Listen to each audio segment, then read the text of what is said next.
Middlesex by Geoffrey Eugenides weaves the tale of three generations of a family, all connected by a single genetic mutation, from the end of World War I until the present.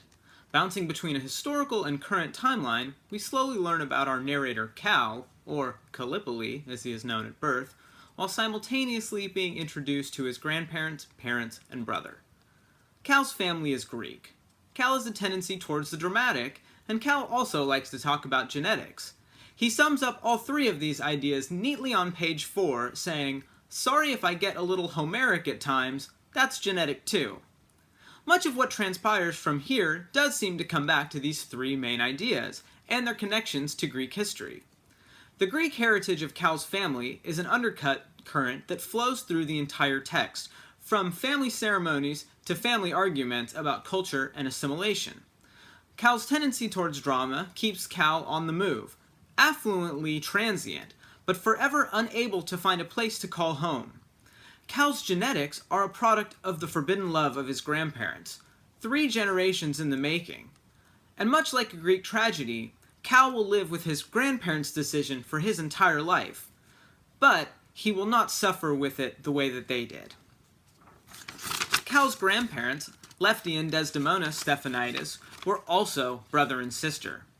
They fell in love quickly and under the stresses of war. The night Lefty proposed, page 39, they danced together as a man and a woman in lonely and pressing circumstances might do. It is easy to be disturbed by the actions of Lefty and Desdemona, but this quote shows how easy it would be for emotion and urgency to force a young couple to make a poor decision. We are able to sympathize with them and root for their successes. It shows another way in which war has lasting consequences, some of which are more visible than others, some of which may lay dormant for half a century. On page 44, there is a reference to an Armenian newspaper, which grabbed my attention. The events surrounding Lefty and Desdemona's emigration are likely entwined with the Armenian genocide that occurred during and after World War I.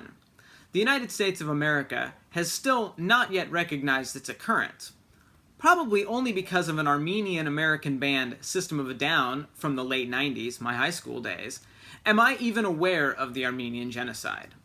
But in April of 2015, Time magazine reported that System of a Down played their first concert in Armenia to commemorate the 100 years since the ending of the genocide.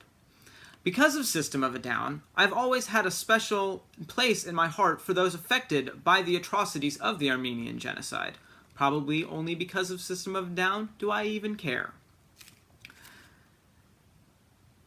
But because of System of a Down, I wish the United States would take a more aggressive approach towards the recognition of the Armenian genocide.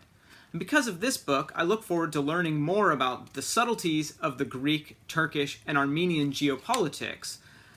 At a time when so much uncertainty exists in the Middle East and the world at large, it feels increasingly more important to understand the tribal and cultural differences of people of all walks of life so we can better understand the differences that lead to conflicts today.